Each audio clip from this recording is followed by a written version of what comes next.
What is up, my patrons? I got to start off by saying you guys are amazing. We actually reached my stretch goal already, $500 a month, which means we will be up to 4 quarterback breakdowns per month here on Patreon.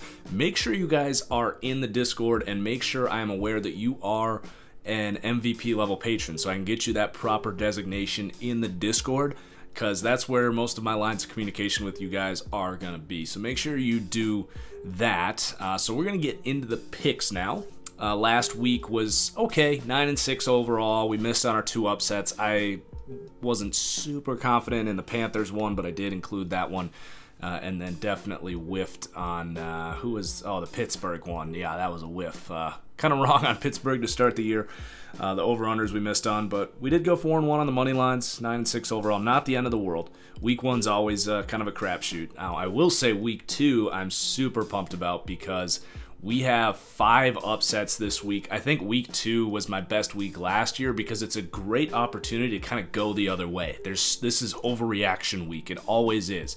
And that is also reflected in the Vegas market. So I definitely encourage you guys to get your bets in this week if you are gambling. If you aren't sure where to do that, I'm going to drop a couple links below. These are my referral links. Bovada and MyBookie, they're both fine. I would say, Bovada probably has the better customer service, the better track record in that department. And then MyBookie, I think, has the better interface. So it's up to you. I use both, so either one doesn't really matter, but I will drop those links below. Make sure you use those to sign up, because you'll get like double your deposit. They're a little different depending on what you use, and then I'll also get a little benefit as well. It's a nice little refer a friend bonus there. So if you aren't sure where to do those, that is where you can do it. So let's get into it here. We got Tampa Bay at Carolina. I'm going to kind of wuss out on this one, and I will pick Carolina, but I'm going to say no bet. I probably won't be putting any money down on this, even though it's always so tempting on those Thursday night games to have just a little bit of action, maybe a prop on maybe take Christian McCaffrey to have a big game, or go with maybe Chris Godwin could work. Dante Jackson a little bit, go with the over there, maybe a little prop like that. But I'm going to kind of wuss out here. I'm going to say no bet on this one on the game. I will take Carolina to win it. Would not surprise me in the slightest if Tampa Bay won this. We just did that little film thing on YouTube on Cam Newton's arm right now. It's just kind of hard to rely on him right now. So the next game, Seattle at Pittsburgh. This is one of my favorite bets of the week. I think there's a great opportunity to go the other way on Pittsburgh, who did look bad last week. So I'm going to double down here. I actually don't mind them on the spread this week. I think they match up with Seattle pretty well. Just that pass rush should be able to get to Russ. And it's not like New England where they have such a good receiving core that they're going to just dominate Pittsburgh's secondary. And then another thing I talked about in the Studs and Duds videos, a big reason Pittsburgh got so demolished, I think, is because of the safety play. They were forced to play Terrell Edmonds at free safety a lot last week, and I hadn't even realized that Sean Davis was out last week. Just kind of came out of nowhere. I didn't notice that until after the game. He is back practicing this week.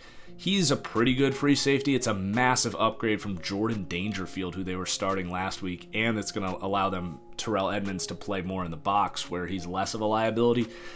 So they shouldn't be giving up those big chunk plays this week. And, they are playing Seattle, so they might give up a few. But I do think Pittsburgh bounces back this week and comes away with the win. It's only a 2.5-point spread, so I think it's a good bet there. Minnesota at Green Bay. This should be a really competitive game. I'm just going to say Green Bay on the money line, taking the home team here. It's basically the 2 matchups you're looking at here is Green Bay's pass rush. Can they look as dominant as they did against Chicago last week? And they're going up against a much worse offensive line, and now they'll be at home. It's the home opener, so you should be pretty safe here. But we still haven't seen explosive Aaron Rodgers with LaFleur. This is a good Minnesota defense, so there is definitely a world where Minnesota comes in and wins this game. I'm just going to feel more comfortable with the home team with the better advantage in terms of the trenches here and the better quarterback. So all things would say you should be safe there, but it's going to be a competitive game. New England at Miami, 19-point spread here.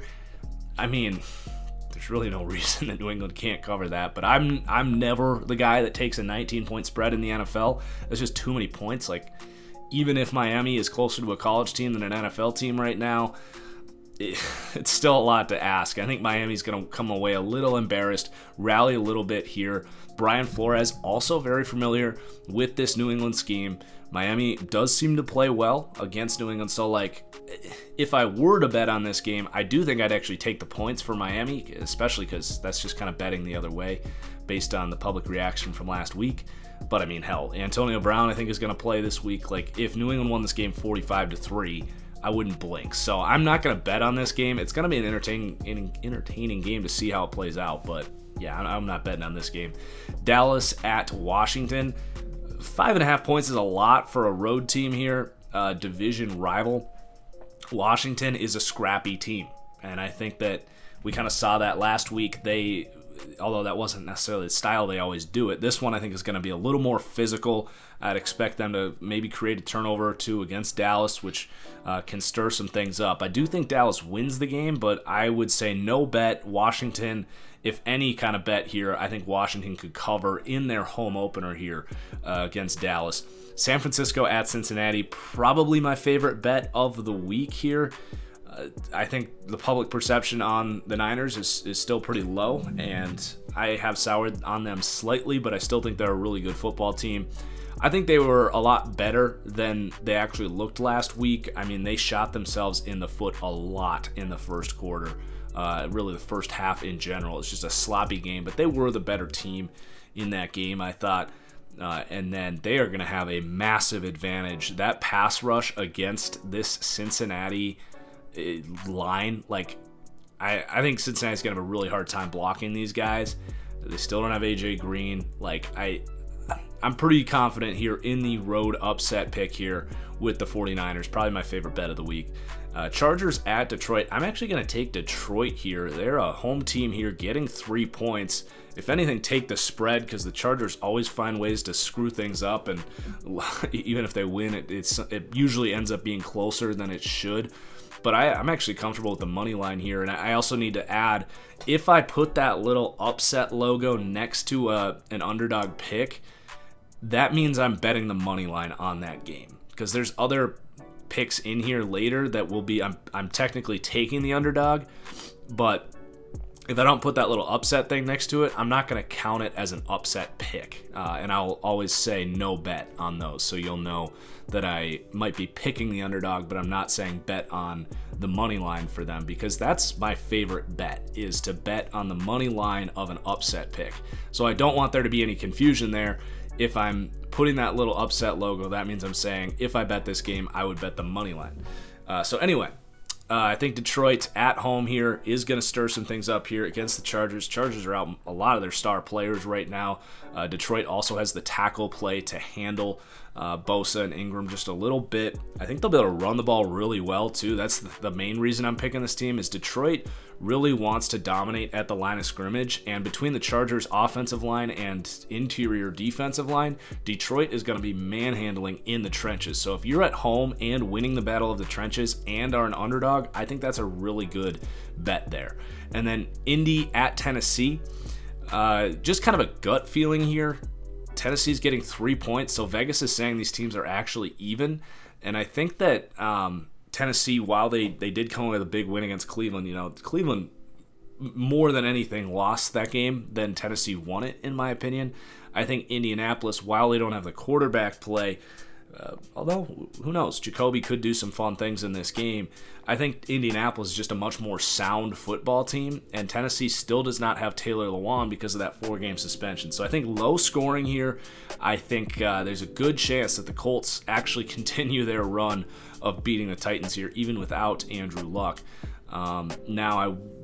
While I'm saying underdog pick here, I don't have a ton of confidence in this. Like, there's other games here that I like a lot more, but I will include it in the spread and underdog upset pick there, just on a gut feeling.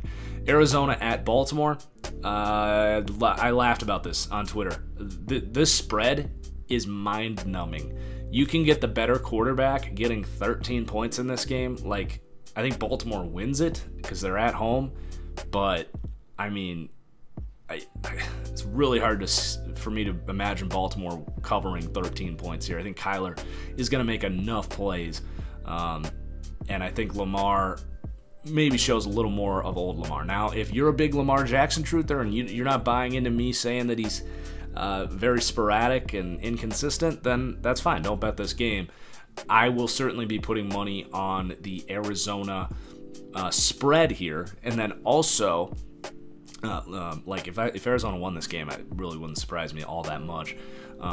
But the over/under for this game is up to 46 right now too, and I think that's a total lock. Like, I don't see Arizona scoring a ton of points against this Ravens defense, especially because they're very disciplined. They're going to be able to contain Kyler and not let him run around and do too much outside of the pocket. But that said, you're relying on Baltimore to have another 30-point week most likely if they're going to go over 46 points or whatever. So I'd love the under in this game as well. So that'll be a fun one to bet. Buffalo at New York Giants, like, no fucking way I'm touching this game. Like, gross. I'll take the Giants at home, I guess. Buffalo should play good defense. Josh Allen is just, you guys know I like Josh Allen, but he's so hard to predict right now. So I'm staying as far away from this game as possible. Jacksonville at Houston. I do think Houston wins, but that's a lot of points, 9 points. Jacksonville still has a really good defense. Also, I don't know, Miles Jack might be out, so I don't know. Maybe the spread here. I think Houston wins. This is a money line pick for me. Same thing here, Kansas City at Oakland. I do think Kansas City is pretty safe this week. Oakland, maybe I'm just wrong about them. They definitely scared us last week, beating Denver, but I just can't see it happening. I'm going to take the Chiefs, although the 7.5 points without Tyreek Hill is a little sketchy.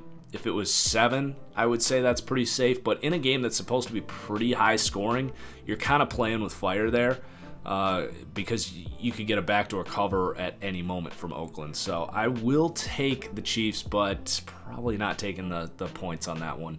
Chicago at Denver. I'm going to have another upset pick here. I'm going to take Denver, coming home a little embarrassed after playing on that Monday night game, and Chicago going against their former defensive coordinator. I think Vic Fangio is going to have these guys ready to effing play this week because that was really embarrassing how they showed up against Oakland. That pass rush is much better than it played last week, and the Chicago line did struggle last week as well against Green Bay. So while there's not going to be a whole lot of scoring in this game, I think low scoring, I think this looks pretty similar to that Green Bay-Chicago game. But this time, you got Denver's defense at home, which is a better defense than Green Bay. So I think it's a good opportunity to go the other way. I think people are really low on Denver right now, and you still got some of that buzz for this Chicago team. So we're going to go Denver in an upset pick. Also like the under in this game, even though it's 40 points. Then we've got the Saints at the Rams. This is going to be probably the most fun game of the week. And, keep burping. I love the idea, the narrative here of the Saints playing really pissed off in this game. It should be close, but I just think the Saints have a lot of fire after what happened to them last year in that NFC Championship game. Usually Vegas doesn't reflect that kind of narrative-based gambling, and I think the Saints are going to win this game. Jared Goff didn't look particularly good last week either, so give me the Saints here, getting some points. So another upset pick there. Philly at Atlanta. This one is really hard for me. There's two ways this game could go. And you guys know I love Philly, and I tend to be pretty low on Atlanta. I think the more likely outcome here is Philly comes in and dominates the line of scrimmage and makes things really hard on Matt Ryan. But while Philly has a massive advantage at the line of scrimmage, Atlanta has a massive advantage in terms of their receivers on Philadelphia's secondary. So if Atlanta coming home can get their line to just get in Philly's way, then Atlanta's probably going to win this game because Julio Jones, Ridley, Hooper has looked okay, and then you also have Sanu. Like, Philly can't cover all those guys. Matt Ryan always better at home. So my gut tells me Atlanta in this one. I would even say, as much as I love Philly, that might be a decent money line bet, but I'm going to say no bet here, but I will pick Atlanta. And then Cleveland at the Jets. So we just got news, like right before I sat down to record this, that Darnold's going to be out for an extended period of time. Looks like about a month. So the spread right now is not listed. My guess is it's going to be about 5.5 to 6 for Cleveland. And I don't know. I think Cleveland will win this game against a Darnold-less Jets team. Like, who's the Jets' backup quarterback right now? Is it Trevor Siemian? I don't even know. So I would think Cleveland, pissed off after last week, should be able to win this game pretty handily without Sam Darnold. Who knows? I'm going to take Cleveland on the spread in this game. All right, so those are the picks. Thanks again for your patron support, and we'll be back next week. We're going to be on Patreon for another 3 or 4 weeks with these picks. Then I'll probably put one up on YouTube because that video actually did do a lot better than I expected. But really appreciate you guys. Also, talk to me in the Discord on what quarterbacks you want to see for those film breakdowns. So cheers, guys. We'll see you later.